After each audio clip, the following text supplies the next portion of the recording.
अंग्रेजों का गुरूर तोड़ने वाले भारत के पहले आईएएस ऑफिसर सत्येंद्र नाथ टैगोर की आज जयंती है। यूपीएससी की तैयारी करने वाले छात्र इन्हें अपना आदर्श मानते हैं और इसलिए हम पहुंच गए हैं फ्यूचर आईएएस के गढ़ में यानी मुखर्जी नगर में।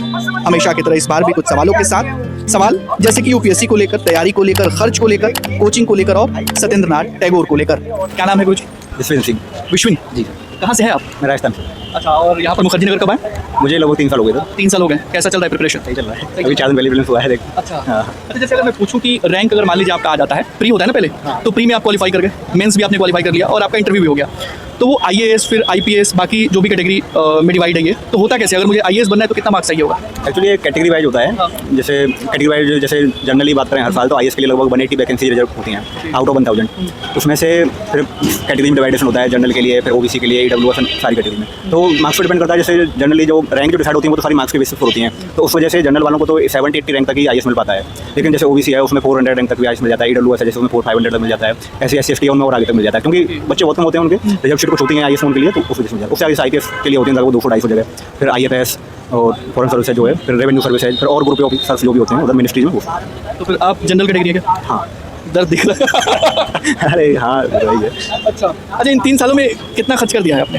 खर्च तो लगा ही लो 10-12 हज़ार महीने का हो जाता है, उस हिसाब से लगा हुए तो 5-6 लाख हो चुका है। 5-6 लाख की हो गया। और कोचिंग? 2 लाख कोचिंग की फीस। कोचिंग कौन सा? नेक्स्ट आईएएस ज्वाइन किया था। Next IAS. अच्छा, कैसी पढ़ाई होती है? अच्छी होती है पढ़ाई तो। वही है, कोचिंग का रोल तो एक लिमिट तक ही होता है, उसके बाद सेल्फ स्टडी का रोल है बहुत ज़्यादा। कोचिंग तो बस गाइडेंस टाइप मान लो कि उनका 10% रोल है, बाकी तो खुद ही जितना सेल्फ स्टडी करोगे, एनालाइज करोगे उतना ही है। तो मतलब मैं ये कह सकता हूँ कि सेल्फ स्टडी जो है वो सबसे ज़्यादा आपको करनी है? बिल्कुल, मैं तो कहूँगा 80-90% आपका रोल जो है आपकी सक्सेस में सेल्फ स्टडी है। अच्छा, सत्येंद्र नाथ टैगोर के बारे में जानते हैं? जी बिल्कुल, पढ़ते हैं, मॉडर्न स्ट्रीम के बारे में पढ़ा है। क्या पढ़ाया गया? जी वो इंडिया के पहले आईएएस ऑफिसर से मान सकते हैं हम लोग। उनका जन्म हुआ था 1842 में, उनका जन्म हुआ था 1 जून में, और उन्होंने 1863 में आईसीएस जो अभी सिविल सर्विस एग्जाम है उसको उस समय इंडियन सिविल सर्विस एग्जाम था, तो उन्होंने क्लियर किया था। वो पहले इंडियन थे जो उन्होंने क्लियर किया था एग्जाम। उस समय एग्जाम काफ़ी कॉम्प्लेक्स होता था, वो काफ़ी मुश्किल था। मुश्किल इसलिए था जो सिविल सर्विस में अपर रैंक थी जो वो एक्सक्लूसिवली रिजर्व थी वाइट लोगों के लिए। तो अंग्रेज जो थे कंपनी का पैट्रोनेज था उन पर, तो उनके लिए रिजर्व होती थी वो सारी जगह। लेकिन 1853 का एक्ट आया, 1853 एक्ट में उन्होंने अलाउ कर दिया ओपन कंपटीशन सब लोगों के लिए। वो कंपटीशन तो अलाउ कर दिया लेकिन प्रैक्टिस में बहुत मुश्किल था क्योंकि एग्जाम होता था इंग्लैंड में, एग्जाम होता था ग्रीक लैटिन लिटरेचर में, इंग्लिश में पूरा। अब यहाँ इंडिया उस समय की लिटरेसी तुम देख सकते हो आज ये हालत है उस वजह से। तो उस समय इंडिया के लोगों को उधर जाना प्लस वहाँ फिर उस ग्रीक में पढ़ाई करना तो बहुत मुश्किल था। प्लस मैक्सिमम एज भी 20-23 थी उस समय तक। तो इन परिस्थितियों में वो वहाँ लंदन गए, वहाँ पढ़ाई की उन्होंने, उसके बाद एग्जाम क्लियर किया 1853 में। तो ये थी। उसके बाद इसमें और मुश्किल कर दिया उन्होंने, जैसे 1878 में उन्होंने एज को रिड्यूस करके 19 कर दिया मैक्सिमम। अब सोचो आज भी मैक्सिमम तो आज 40 तक है, मिनिमम एज 21 है। उन्होंने उस समय मैक्सिमम एज को 19 कर दिया, 19 के बाद दे नहीं सकते एग्जाम। अब फिर इंडियन एसोसिएशन जो था सत्यनारायण बनर्जी, उन्होंने प्रोटेस्ट किया। उसके बाद एचएमसन कमीशन बना 1886 में, उन्होंने रिकमेंड किया कि एग्जाम जो हो मैक्सिमम एज को 23 किया जाए। तो 1892 में एग्जाम एज को 23 कर दिया। लेकिन एक और चीज़ के लिए प्रोटेस्ट किया सारे लोगों ने, सत्यनारायण टैगोर भी खुद थे उन्होंने जिन्होंने, कि एग्जाम को इंडिया में कराया जाए। अब इंडिया के लोगों को बहुत मुश्किल हो जाना, इंडिया में कराया जाए, लेकिन ये बात नहीं सुनी गई। बहुत लेट हो 1919 के एक्ट के बाद तब जाके कमीशन बना, पब्लिक सर्विस कमीशन। उसके बाद जब एग्जाम यहाँ कराया गया, वो भी लोअर सिविल सर्विस के लिए, हाईएस्ट लेवल के लिए, तो तब भी वही होता था। अच्छा, तो ये भारत में कब से शुरू हुआ कि भारत में ये एग्जाम होगा? भारत में इंडिपेंडेंस के बाद इसको एग्जाम वही था पैटर्न, उसका नाम चेंज करके उन्होंने कर दिया ये यूपीएससी कॉन्स्टिट्यूशनल बॉडी है, संविधान बना उसके अंदर ये बॉडी है। उसके अंदर उसको मैंडेट दिया गया सिविल सर्विस भर्ती के लिए। स्टेट लेवल पर भी बोर्ड बनाया गया, यूनियन लेवल पर ये बोर्ड था यूपीएससी का। उसके बाद ये प्रोसेस चालू करी गई। तो शुरू में जब थी तो 2 ऑल इंडिया सर्विस थी, आईएएस एंड आईपीएस। फिर 1966 या 67 में एक और ऑल इंडिया सर्विस बनाई गई, आईएफओएस, इंडियन फॉरेस्ट सर्विसेज। तो अभी प्रेजेंट में 3 ऑल इंडिया सर्विस इंडिया के पास। आपने भी एग्जाम दे दिया? हाँ, एग्जाम दिया मैंने। कब से है यहाँ पर? 3 साल से साथ ही है, बचपन से साथ ही है। आपने कितना खर्च कर दिया? वो सेम इतना ही है, 3 साल हो गया हमको भी साथ में ही, सेम यही याद है। नाम क्या हुआ आपका? मेरा दीपक। दीपक। तो दीपक जी आप भी वहीं पढ़ाई करते हैं जहाँ पर ये करते हैं? साथ में पढ़ा। Next IAS? नहीं, मेरा दृष्टि था। अच्छा, दृष्टि। हाँ, ये इंग्लिश मीडियम से, मैं हिंदी मीडियम से था। ये मतलब अंतर क्या होता है? हिंदी वालों के लिए क्या मतलब कितना टफ होता है और इंग्लिश वालों के लिए कितना टफ होता है? हिंदी वालों के लिए बहुत चीज़ें मतलब जैसे बेसिक चीज़ें हैं उन चीज़ों में बहुत सामना करना पड़ता है, लेकिन इंग्लिश वालों के लिए बहुत चीज़ें आसान हो जाती हैं, जैसे कि लिखना, किसी चीज़ को एलिब्रेट करना। हिंदी वालों के लिए वो थोड़ा सा जोखिम के लिए, वो इसलिए वो रिजल्ट भी हिंदी वालों के लिए नहीं आ पाता है इतना ठीक ठाक। इंग्लिश ही तो है, समझाना ही तो है। मतलब हिंदी वालों के लिए क्या होता है? हिंदी वालों के लिए इतना वो नहीं समझ पाते हैं लोग। इंग्लिश वाले तो फैक्ट टू फैक्ट चीज़ें लिखते हैं, लेकिन हिंदी वाले वो इतना नहीं लिख पाते हैं। और उनके लिए वो जो वर्ड्स है, वो वर्ड्स की जो एक तरह से कह सकते हैं कलात्मकता, वो नहीं निकल पाती है उनसे। तो इसलिए ये है इसमें हिंदी वालों का थोड़ा सा हाथंग होता है इन चीज़ों में, किसी को समझाना है, किसी को कुछ करना है, तो इसलिए। तो जैसे हिंदी का कोई स्टूडेंट अभी आता है मुखर्जी नगर में और आप उसको कुछ सजेशन देना चाहें, कुछ सलाह देना चाहें, तो क्या देंगे? अभी तो हम कुछ सलाह भी नहीं दे पाएंगे। जैसे अभी नया लड़का आ रहा है मुखर्जी नगर में, आपके जैसे किसी सीनियर को ढूंढ रहा है कि भैया मुझे कुछ सलाह चाहिए, क्या सलाह देंगे? ये की सलाह है कि आप सेल्फ स्टडी कोचिंग से लो, गाइडेंस लो, अच्छी लो, लेकिन बुक्स वगैरह अपने हिसाब से पढ़ो और खुद सेल्फ स्टडी पर ज़्यादा फोकस करो। कोचिंग्स के भरोसे रहोगे तो फिर बहुत दिक्कत का सामना करना, क्योंकि वो एक टाइम पीरियड होता है 18 महीने, तो 2 साल वगैरह खींच देते हैं वो एक कोचिंग में। 2 साल खींचना बहुत बड़ी बात होती है हिंदी मीडियम में खासकर। तो इसलिए इससे बेस्ट ये है कि आप खुद चीज़ों अपने ऊपर भी मतलब वो चीज़ें करें। आप थोड़ा सा ऐसे नहीं कि आप कोचिंग पर डिपेंड रहें, आप खुद की पढ़ाई करें, खुद से थोड़ा सा वो भी ध्यान रखें और हमेशा थोड़ा सा एक्टिव रहें इन चीज़ों में, इसलिए वो ज़्यादा जरूरी होता है नई फ्रेशर्स के लिए ये है। अच्छा, सत्येंद्र नाथ टैगोर को लेकर आप क्या जानते हैं? बस पहले ICS ऑफिसर कह सकते हैं उस टाइम पे। पहले बस ये है कि बढ़िया थे, उन्होंने अच्छे थे और पहले ICS ऑफिसर थे हमारे देश के, और उन्होंने उस टाइम पे उस परिस्थिति में जिस तरह से उन्होंने एग्जाम निकाला वो भी इतना टफ और इतनी उस एज में जाके, तो बहुत बड़ी बात है। आज के टाइम पे हम 6 अटेम्प्ट मिल रहे हैं हमारे पास, उतनी वो है हमारे पास सुविधाएं हैं, लेकिन उस टाइम पे क्या था, वहाँ जाके फिर लैंग्वेज प्रॉब्लम और उन पे जैसा कि दोस्त ने बताया बहुत चीज़ों में डिफरेंस है। इसलिए उस टाइम कितना अटेम्प्ट मिलता था, कुछ आइडिया है इतना तो आइडिया नहीं है हमें। आपको गुरुजी? कुछ आइडिया कितना अटेम्प्ट मिलता था उस टाइम? अटेम्प्ट का तो आइडिया नहीं है, बट आप सोच सकते हो 23 मैक्सिमम एज है तो कितना अटेम्प्ट मिल पाएगा। अब आप सोचो 18-19 तक कोई ग्रेजुएशन कर पाए, ग्रेजुएशन है अगर उसके लिए क्वालिफिकेशन है, 23 मैक्सिमम एज है तो 1-2 बार ही दे पाएगा कोई। अच्छा, उनका जन्म कहाँ हुआ था, ये कुछ आइडिया? इतना नहीं, ये शायद कोई नहीं, कलकत्ता हाँ, बिल्कुल हाँ तो बिल्कुल बंगाल के थे और रविन्द्रनाथ टैगोर के भाई थे। क्या नाम है सर? आदर्श उपाध्याय नाम हमारा। तो आदर्श जी, आज जयंती है सत्येंद्रनाथ टैगोर की और हम सत्येंद्रनाथ टैगोर को लेकर खासकर UPSC एस्पिरेंट से बात कर रहे हैं। बताइए क्या जानते हैं पहले IAS ऑफिसर के बारे में? UPSC के हिसाब से अगर हम देखें डॉक्टर सत्येंद्रनाथ टैगोर, पहली बात तो वो हमारे राष्ट्रकवि जो हैं रविन्द्रनाथ टैगोर के, हाँ। उनके बड़े भाई हैं, ठीक। और उस समय वो ICS हुआ करता था, अभी जो बिल्कुल इंडियन सिविल सर्विसेज, ठीक। उनका जन्म होता है 1842 में, बिल्कुल 1 जून 1842 को, और 1863 में वो ICS बनते हैं। फिर 1 वर्ष का उनका ट्रेनिंग पीरियड रहता है, 1864 में वो लौट कर आते हैं। 1865 में मजिस्ट्रेट कलेक्टर के रूप में अहमदाबाद से वो अपनी कैरियर की शुरुआत करते हैं। क्या बात है। अब ये जब हम उनको पढ़ते हैं, हम स्टूडेंट पढ़ते ये हैं, पढ़ाया जाता है UPSC में इनके बारे में? नहीं, बिल्कुल पढ़ाया जाता है, बिल्कुल पढ़ाया जाता है। और बिल्कुल अगर मान लीजिए कि हमारे सिलेबस में नहीं है या छूट रहा है हमसे, तो हमें पढ़ना जरूर चाहिए। देखिए, हम जिस फील्ड में जा रहे हैं, हमारी जो बनने की लालसा है ना, जिलाधिकारी बनने की लालसा है, DM बनने की लालसा है, SDM, तो हमें एक बार जरूर अपने आदर्श के बारे में पढ़ना चाहिए। आदर्श के बारे में पढ़ना चाहिए। और ये भी देखना चाहिए कि पहला ऐसा व्यक्ति कौन था जिसने ये कदम उठाया, जिसने ये हिम्मत जुटाई कि हमें IAS बनना। और उस समय में तो तब तो अंग्रेजों का समय था। उस समय में बिल्कुल 1863 देश गुलाम हुआ करता था। 1857 की क्रांति आपको याद होगी, हुई 5 साल बाद, 5 साल बाद, 6 साल बाद ये तुरंत जो है ICS बनते हैं। आज का IAS हम कहाँ थे? अहमदाबाद। इनकी पोस्टिंग होती है पहले अहमदाबाद पोस्टिंग होती है। तो ये हम स्टूडेंटों के लिए, हम छात्रों के लिए एक आदर्श है। और एक जो जैसे हम सोचते हैं कि हाँ कर नहीं पाएंगे या इतना बड़ा है, उसके लिए हम ये भी देख सकते हैं कि ये व्यक्ति उस समय ये चीज़ कर ले गया, कितनी जटिलताओं में। हमारे पिताजी कभी कभी एक बात कहते हैं, जब थोड़ा नाराज़ होते हैं या चीज़ों को लेकर के चिंतित होते हैं, सबके माँ बाप चिंतित होते हैं, तो कभी कभी कहते हैं कि जिसको सारी सुविधाएं मिल रही है वो कुछ नहीं कर पाता है, और जिसको कम सुविधाएं मिलती हैं, जैसे कभी हमने न्यूज़ देखा कि रिक्शे वाले का बेटा ये IAS बन गया, या पेट्रोल पंप पे काम करने वाले का बेटा, तो हमसे बातचीत होती है। तो हालांकि कई बार प्रोफेसर बताते हैं, टीचर बताते हैं कि माँ बाप को बच्चों को हतोत्साहित नहीं करना चाहिए, है ना। लेकिन हम उन प्रोफेसर, उन बच्चों से भी ये कहना चाहते हैं, माँ बाप कभी भी अपने बच्चे को हतोत्साहित नहीं करते। बिल्कुल। अगर आप दिन में माँ से बात कर रहे हैं, तो अक्सर क्या होता है कि हमारी जो माएँ हैं वो घर की बातें हमें सुनाती हैं कि बेटा आज ये हुआ, पिताजी यहाँ गए थे, दवाई आई, है ना, दीदी के यहाँ ये दिक्कत हो गई, मामा के यहाँ, तो सारी चीज़ें बताती हैं। तो उनका मतलब ये नहीं कि वो आपको चिंतित करें। घर में क्या होता है कि जो घर में सबसे अकेला एक प्राणी है वो माँ होती है। माँ को हम तभी याद करते हैं जब हमें कपड़े चाहिए होते हैं, मम्मी कपड़ा कहाँ है, ठीक, मम्मी खाना दे दो, या पैसा मांगना होता है पिताजी के पास फ़ोन नहीं करते, माता जी के पास करते हैं। आपने घर कब छोड़ा? घर हमने छोड़ा 2017 में। 2017 में। उसके पहले कहाँ रहते थे? उसके पहले हम अपने गाँव में रहते थे, अम्बेडकर नगर, अयोध्या का पड़ोसी जिला है, पहले अयोध्या हुआ करता था।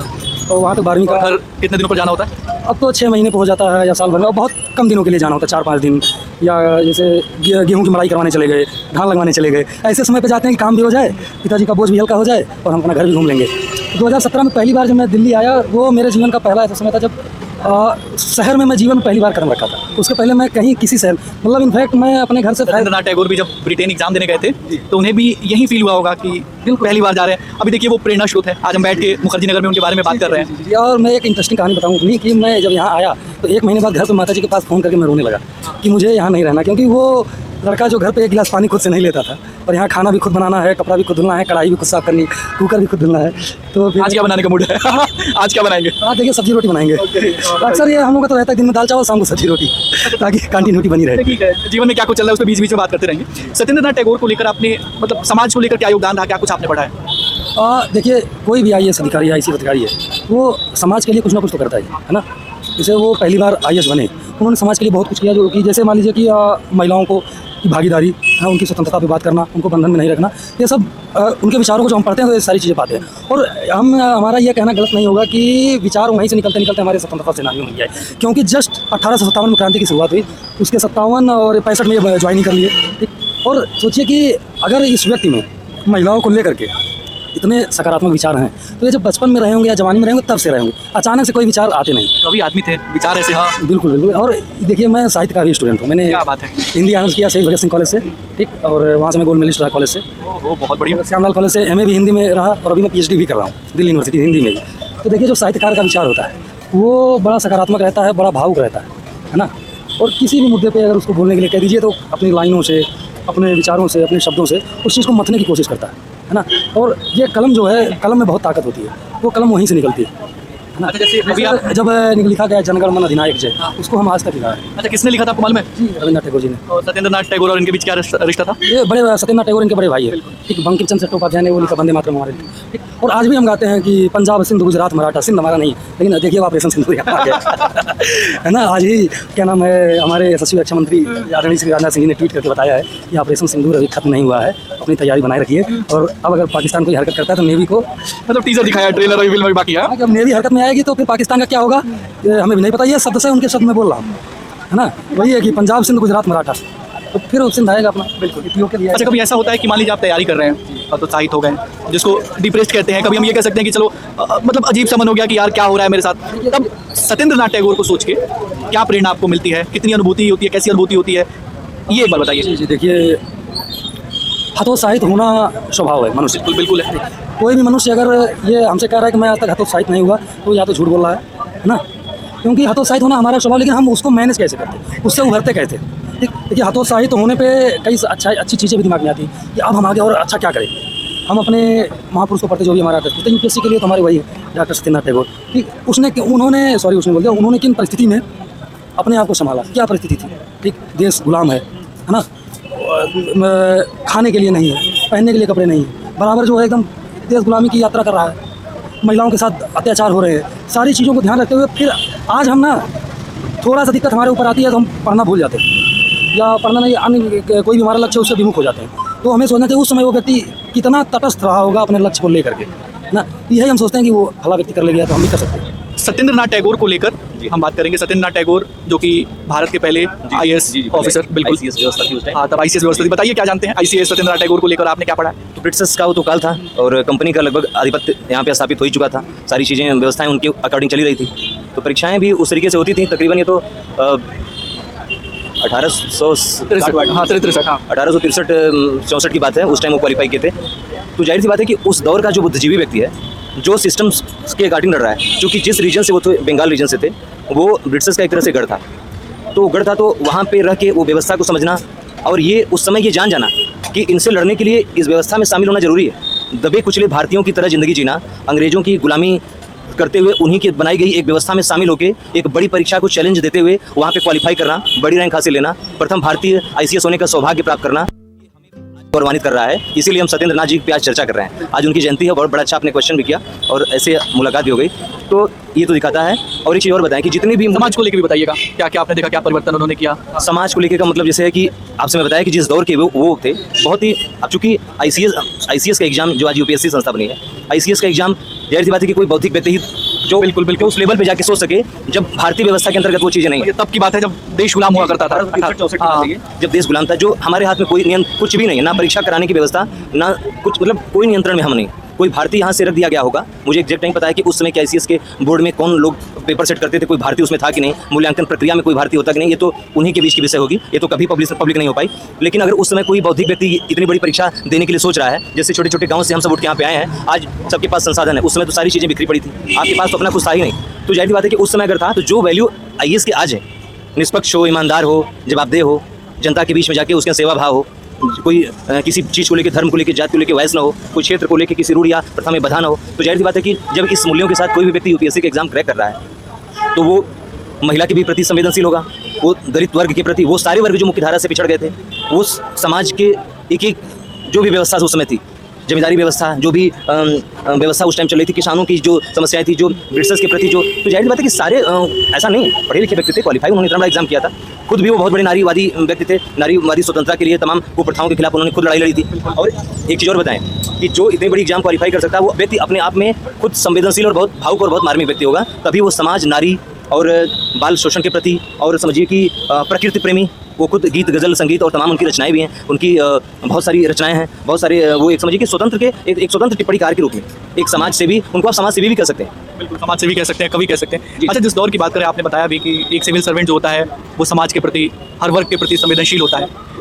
तब के सिविल सर्वेंट और अब के सिविल सर्वेंट, तब की प्रक्रिया और अब की प्रक्रिया कितना बदला है? क्योंकि हम करप्शन के चार्जेस भी आजकल देख लेते हैं। लेकिन सर, सत्येंद्रनाथ टैगोर सर के समय की अगर बात की जाए, तो वो हम सिर्फ, मैं किताबों के ही आधार पर आपको बता सकता हूँ। अब का बताइए, अब का क्या? अब मैं जी रहा हूँ, मैं नंगी आंखों से देख रहा हूँ, उसको मैं जी रहा हूँ, तो अब मैं ये बता सकता हूँ कि जैसे आप आए दिन सोशल मीडिया, न्यूज़पेपर, सब चीज़ आप खुद पढ़ रहे हैं कि व्यवस्था में कितना सेंधमारी हो चुकी है। परीक्षा कराने से लेके आप समझिए कि जैसे एडमिनिस्ट्रेटिव टॉक होती है, जो अन्य देशों से जिस बाइलिंगुअल टॉक जब होती है, किसी मुद्दे पे जब दो देश आपस में बातचीत करते हैं तो उसमें ब्यूरोक्रेट्स जो डेलीगेशन होता है तो उसमें इन सब चीज़ों पे भी चर्चा होती है। जैसे सिविल सर्वेंट पहले आती थी, अभी तो हालिया की तमाम रिपोर्टें बताती हैं कि भारत की ब्यूरोक्रेसी 2013-14 की रिपोर्ट है और ये उस समय की है कि भारत की जो अभी आफ्टर सीसेट के बाद जो ब्यूरोक्रेसी चुन के आ रही है उसमें 2-4% ही लोग प्रशासन चलाने लायक हैं। बाकी जो जिन सामाजिक मूल्यों से बंध के काम करना और जिस तत्परता के साथ काम करना उसका बहुत अभाव है। तो आप ये मतलब जैसे ह्यूमैनिटीज़ का जो सब्जेक्ट है, जैसे आप history, geography, political science, economics, पूरा सोशियोलॉजी, एजुकेशन सारा लेके और ये उस व्यवस्था के साथ जब जाते हैं तो जैसे आप पढ़ते जाते हैं वो सारे मूल्य भी कहीं से आपके अंदर बनते चले जाते हैं। लेकिन इसके अगेंस्ट में ये मैं नहीं कह रहा हूँ कि जो टेक्निकल वर्ग के बच्चे हैं या जो साइंस बैकग्राउंड के बच्चे हैं उनके अंदर मानवता नहीं, इसका मतलब ये नहीं हुआ। लेकिन जो रिपोर्ट्स बता रही है उस रिपोर्ट्स के आधार पर मैं ये कह सकता हूँ कि कहीं न कहीं से वो चीज़ें ना उस तरीके की ब्यूरोक्रेसी नहीं अब आ पा रही। अच्छा, अभी पूजा खेड़कर का एक प्रकरण आपने देखा होगा। जी। तो हाँ, पूरा देश देखा, तो इसको लेके कुछ कहेंगे? एस्पिरेंट है आप, यूपीएससी की तैयारी और तमाम चीज़ों को आप देख रहे हैं। इतनी बड़ी संस्था है, अगर उस संस्था में कोई इस टाइप का लूप होल है, कोई रिजल्ट को लेके है, किसी व्यक्ति के चयन को लेके है, किसी की कैटेगरी को लेके कुछ इशू है, कोई व्यक्ति, उसके पहले भी 1-2 मामले ऐसे हो चुके हैं। बिल्कुल हुआ। उसके पहले भी ऐसे कई मामले हो चुके हैं। तो कहने का मतलब है कि इस इतनी बड़ी संस्था के ऊपर क्या ही मैं मेरा वो लेवल नहीं है कि मैं इनको बता सकूं, लेकिन कम से कम ये इस तरीके की बात दोबारा नहीं होनी चाहिए। शायद इसी प्रक्रिया के बाद अभी आपने देखा होगा जो प्री का फॉर्म आया था, वो प्री का फॉर्म जैसे पूरा खतियोनी मम्मी पापा दादा दादी तीसरे चौथे पीढ़ी के रिश्तेदार क्या कर रहे हैं, एकदम पूरा 2 घंटे का तो फॉर्म भरने में जो क्या बदला हुआ था? आप उसको पढ़ लीजिएगा। उसको ठीक है, मोटे तौर पे आप बता सकते हैं। बस ये कि जो यूपीएससी का फॉर्म 5 मिनट में भरा जाता था, वो यूपीएससी का फॉर्म इस बार भरने में 2 घंटे लग गए। ठीक है, अलग क्या था? जी, अलग उसमें यही नहीं बताया कि जैसे मम्मी का नाम, पापा का नाम, डेट ऑफ बर्थ और अपना नाम के आधार पे फॉर्म सबमिट हो जाता था। पूरी प्रक्रिया चल रही है कि कितना खेत है, कितने बीघा है, चल अचल संपत्ति कितना है, जेवरात कितने, मम्मी क्या करती हैं, कितना पढ़ी हैं, कहाँ से मम्मी का मायका कहाँ है, पापा जी पूरा डिटेल, पॉकेट खर्चा कितना, सब बता दीजिए। तो मेरे कहने का मतलब है कि लूप होल भरने की कोशिश यूपीएससी कर रही है। जो भी करे वो, अगर यही तरीका लूप होल भरने का तो कम से कम यही करके वो ठीक कर ले। अगर प्रश्न उठाए तो यही करके वो कर ले। आपसे भी सवाल यही है कि सत्येंद्रनाथ टैगोर को लेकर आप क्या जानते हैं और क्या कुछ आपने पढ़ा है यूपीएससी में? हाँ, देखिए, सत्येंद्रनाथ टैगोर जी जो होते हैं, क्योंकि इतिहास ऐसा बनाया गया है, जो हमारे जो बड़े विभूति थे, जिन्होंने देश को गौरवान्वित किया, जिन्होंने कुछ अच्छा किया स्वतंत्रता के पहले, सबको निगलेक्ट करके कुछ लोगों को ही प्रमोट किया गया है। उसी में से आप एक परिवार थी टैगोर फैमिली, जिसमें आप रविंद्रनाथ टैगोर को थोड़ा आप जानते होंगे। बिल्कुल, सब जानते हैं। रविंद्रनाथ टैगोर के ये भाई थे, ये 5 भाई थे। 5 भाइयों में 5 भाइयों में सत्येंद्रनाथ टैगोर भी एक थे, जो आपके 1863 में प्रथम भारतीय, क्योंकि पहले तो भारतीयों को तो सिविल सर्विस बारे नहीं दिया जा रहा था। पहले जो सिविल सर्विस तो ICS के नाम से जानी जाती थी। तो उसके बाद इंडियन सिविल सर्विस। जी, तो क्या हुआ था कि उसके बाद जब पहली बार जब उनको शामिल किया गया तो उसके बाद 1963 में लमसम, तो उसके बाद जो 63 में तो प्रथम भारतीय बने जो ICS के एग्जाम को पास किए थे सत्येंद्रनाथ टैगोर। और आपको बता दूं कि बहुत कम लोग जानते हैं सत्येंद्रनाथ टैगोर को, जैसे लोग जो IAS एस्पिरेंट हैं या फिर कोई भी एग्जाम तैयारी करते हैं तो वो जानते हैं कि प्रथम भारतीय ICS सत्येंद्रनाथ टैगोर। प्लस आप एक दूसरा व्यू भी देखिए जिसको निगलेक्ट किया गया है। सत्येंद्रनाथ टैगोर एक प्रथम भारतीय ICS ऑफिसर ही नहीं थे, बल्कि आर्य समाज के एक अच्छे समाज सुधारक भी थे। आर्य समाज आप जानते हैं, आर्य समाज ब्रह्म समाज के एक अच्छे समाज सुधारक भी थे। ब्रह्म समाज आपको पता है रविंद्रनाथ और राजा राम मोहन राय जी। तो बाकी मुखर्जी नगर में सब ठीक है? जी सर, एकदम बढ़िया है। मुखर्जी नगर में सब कुछ बढ़िया है। आप तो देख ही रहे हैं, यहाँ पर मुखर्जी नगर के हवाओं में भी IAS घूमते रहते हैं। कोई भी हो, चाय वाले हो, चाहे आपके कोई भी रिक्शा मोमोज वाले हो गए, रिक्शा, समझ लीजिए, सब इक्वल है। बहुत अच्छा यहाँ पर माहौल आता है। और आपको आप तो जानते ही होंगे कि यहाँ पर जितने कोचिंग के जो गुरु लोग आपको मतलब अपने यहाँ जितना नॉलेज लोगों को पढ़े लिखे होता है, यहाँ पर दुकान करते करते लोगों को इतनी नॉलेज हो जाती है। बहुत से यहाँ पढ़े लिखे स्टूडेंट हैं जो तैयारी भी करते हैं, तैयारी में हुआ या नहीं हुआ, उसके बाद वो फिर इस फील्ड में आते हैं कि भाई कुछ ना कुछ करना होता है, क्योंकि यहाँ पर सारे लोग अच्छे मतलब पैसे वाली फैमिली के सपोर्ट के तौर पे रूप में काम करते हैं। जैसे हमारे यहाँ ये देख लीजिए, जो जहाँ हम लोग बैठे हुए हैं, ये हॉटस्पॉट है। ये एक ऐसा जगह है जहाँ पर बहुत से आयुष आके बैठते हैं। चाय, इसलिए तो मैं भी बैठ गया। तो हम लोग भी आके बैठते हैं कि हो सकता है कुछ हवा लग जाए, ऐसी कहते हैं ना, संगते सोबते असर। तो वही चीज़ें है। तो जैसे हमारे यहाँ पर एक क्रिस्टल है, तिवारी जी हैं ये। अच्छा, दिखाइए, ये तिवारी जी। हाँ, तो अब तिवारी जी के बारे में ये है कि तिवारी जी को आप ऐसे मत देखिए, तिवारी जी अच्छे पढ़े लिखे और अच्छे वेल एजुकेटेड हैं और इन्होंने MA भी किया हुआ है। और उसके बाद ये पढ़ाई के इनसे आप किसी भी आप जो अपने यहाँ के जो एकदम पढ़े लिखे जो हाई वर्ग होगा ना, अच्छा खासा जो पढ़ते जो हाई फाई ये अगला मरम जो लो जो करता है ना, उससे बहुत अच्छा ये बोल सकते हैं। मैंने तिवारी जी से कहा कि मैं बैठ के 2-4 लोगों से बात कर सकता हूँ, तो तिवारी जी ने कहा बिल्कुल आप कर सकते हैं। मैंने इनसे ये भी नहीं कहा कि मैं चाय पीऊंगा, पर तिवारी जी ने कहा कि आप बैठ के बात कर सकते हैं। यहीं पर देखने को मिलेगा कि इतना अच्छा बोलने का तरीका। और उसके बाद आप इनसे अगर जी कुछ भी पूछिए, कोई किताब बहुत लोग तिवारी से मैंने देखा है पूछते हैं कि भैया वो जो हिस्ट्री का जो होगा किसने यहाँ कोचिंग कर लिया, वो लोग पूछते हैं। तो ये पूछते हैं कि ये यहाँ कर लीजिए हिस्ट्री में मलिकान सर या कोई भी, मैं कुछ नाम नहीं लूंगा, नहीं तो कहेंगे कि भाई प्रमोशन कर रहे हैं। तो तिवारी सबको बताते हैं कि आप यहाँ पर कोचिंग करिए, इस वाली कोचिंग में ये चीज़ है, ये आपका ड्रॉबैक है, ये टीचर ये चीज़ पढ़ाता है, ये टीचर ये चीज़ अच्छा पढ़ाता है, वो टीचर ये मुखर्जी नगर की यही खासियत है, खूबी है। क्या नाम है सर? मेरा नाम अविनाश है। तो अविनाश, आप यहाँ पर यूपीएससी की तैयारी करते हैं? जी सर, मैं यूपीएससी कब से हैं? मैं 2018 से हूँ। मैंने दिल्ली यूनिवर्सिटी से PG भी कंप्लीट किया और देन उसी के दरमियान मैंने सिविल सर्विस तैयारी भी शुरू करी। क्या प्रिपरेशन कैसा रहा? प्रिपरेशन अच्छा है, 2 अटेम्प्ट दे चुका हूँ, ये वाला अटेम्प्ट दिया भी हूँ और रिजल्ट का वेट भी कर रहा हूँ। 7 तारीख को जो डिक्लेयर यूपीएससी करता है रिजल्ट आंसर, उसके अकॉर्डिंग देखते हैं कि मेंस आगे कैसा रहता है और मेंस में क्या देना परफॉर्मेंस। अच्छा, यूपीएससी में जैसे इंग्लिश मीडियम और हिंदी मीडियम दो जो है स्टूडेंट जो है यहाँ पर पढ़ाई करने आते हैं, आप हिंदी वाले से थे या इंग्लिश वाले से? मैं हिंदी वाले से, बेसिकली मेरे मुखर्जी नगर में जो भी बच्चा है 95% वो हिंदी वाला ही है। अच्छा। बिहार, राजस्थान, मध्य प्रदेश और इन तमाम चीज़ों को, और अगर कहीं और से भी अगर हिंदी से तो बाकी दक्षिण भारत या उत्तर भारत को जो इंग्लिश मीडियम है वो यहाँ बेसिकली आता है। वो कहाँ रहते? वो करोल बाग, लक्ष्मी नगर, वो राजेंद्र नगर। पैसे कम की वजह से हो सकता है लोकेलिटी में आ जाता है यार, ये कोचिंग हो गई, वरना बहुत कम देखने को मिलता है यहाँ पे। सत्येंद्र नाथ टैगोर को लेकर आप जानते हैं? हाँ, वो हमारे कह सकते हैं कि जैसे देश का प्रथम नागरिक राष्ट्रपति होता है, तो अगर हम सिविल सेवक के लिए तो महान एक ऐसे पूजनीय व्यक्ति हैं जो सबसे पहले भारतीय सेवा में 1863 की बात हाँ, है, बिल्कुल, 1863 में पहले सिविल सेवक बने। और उस वक्त जब करमाली जी यूपी सिविल सर्विस लेके आए, सोचिए कि आज सिविल सर्विस हमें बनने के लिए कितना टफ है, चैलेंज हो, सोशल मीडिया, पैसा, संसाधन, और हम यहाँ आ रहे हैं। वो व्यक्ति बंगाल का वहाँ से चल के विदेश में जाके पढ़ के वहाँ एग्जाम क्रैक करके तब बन रहा है, कितनी बड़ी बात है। जैसे आपने कारवालिस को लेकर बात की, तो वो आईसीएस के जनक माने जाते हैं। भारत बिल्कुल। में तो खासकर जनक वही माने जाते हैं। क्या नाम है मैम? मेरा नाम है सर शैली रानी। अच्छा शैली, आप मुखर्जी नगर में कब से रह रहे हो? सर मैं 2023 से मुखर्जी नगर में रह रही हूँ। अच्छा, जैसे मैं मुखर्जी नगर में घूम रहा हूँ लगातार, आपको 1 घंटे हो गए मुझे घूमते हुए, मैंने यहाँ पर कई कोचिंग क्लासेस देख ली। अगर मैं आपसे बोलूँ कि आप 1 साल से रह रहे हो और आपको कोचिंग क्लासेस अच्छा कौन सा लगा, तो क्या बताओगे? सर हम किसी भी कोचिंग के बारे में बुराई नहीं कर सकते हैं, लेकिन अगर देखा जाए, मैंने हाल फिलहाल में ही जो एग्जाम दृष्टि है उस पर विजिट किया था, मैंने देखा था तो सारी चीज़ें और वहाँ की फैकल्टी बहुत ही अच्छी है। ठीक है, ज़्यादा विस्तार से बताइएगा तो लोग समझेंगे कि पेड प्रमोशन हो रहा है। अच्छा, जैसे अगर कोई बच्चा आता है और यहाँ पर रहता है, जैसे आप आए यहाँ पर रह रहे हो, कितना खर्च लग जाता है यूपीएससी क्रैक करने तक? 5 से 6 लाख। 5 से 6 लाख लग जाते हैं। ये तो यहाँ पर सर रहने का है, अगर फीस का छोड़ दिया जाए तब है, और ये 5 से 6 लाख तब लग रहा है जब सीमित संसाधनों के साथ हम जीवन को अपना जीवन यापन करते हैं यहाँ पर रहकर। जी। अच्छा, यूपीएससी को लेके हम लोगों से ना सवाल कर रहे हैं कि यूपीएससी भारत में पहली बार आईएएस ऑफिसर कौन बने, कौन थे? जो फर्स्ट आईएएस ऑफिसर की अगर सर बात की जाए तो वो थे सत्येंद्र नाथ टैगोर जी, जो रविंद्रनाथ टैगोर जी के भाई थे। क्या बात है। और सर रविंद्रनाथ टैगोर जी थे, उन्होंने ही हमारा जो राष्ट्रीय गान है वो भी लिखा था। वो भी लिखा था। जी। अच्छा, उन्होंने यूपीएससी क्रैक कब किया था? सर 1863 में क्रैक किया था। 63 में, हाँ बिल्कुल सही, 1863 में उन्होंने। अच्छा, तब यूपीएससी को किसी और नाम से जाना जाता था? सर ब्रिटिश काल में यूपीएससी को आईसीएस नाम से जाना जाता आईसीएस नाम से जाना जाता था। तब इंडियन सिविल सर्विस बहुत जगह पे इंपीरियल सिविल सर्विस भी इसको कहा जाता है। अच्छा चलिए, अब इतना कुछ पूछ रहा हूँ तो ये भी पूछ लेता हूँ, भारत की पहली जो है आईपीएस ऑफिसर कौन है? ये सर अगर आईपीएस ऑफिसर की बात की जाए तो ये किरण बेदी जी थी। किरण बेदी जी सर। बिल्कुल। तो अभी आपका प्रिपरेशन चल रहा है? हाँ जी सर, प्रिपरेशन चल रहा है मेरा। एग्जाम कब देना है? एग्जाम अभी 2026 वाला भी देना है। इस बार भी यूपीएससी का प्री मैंने दिया है, बहुत अच्छा एग्जाम गया है। अब देखते हैं, देखो रिजल्ट कैसा रहता है। अच्छा, सत्येंद्र नाथ टैगोर जी का जन्म कब हुआ था मालूम है? सर ये हुआ था 2 जून 1842 को। 1 जून 1800 1 जून 1842 को। हाँ जी जी।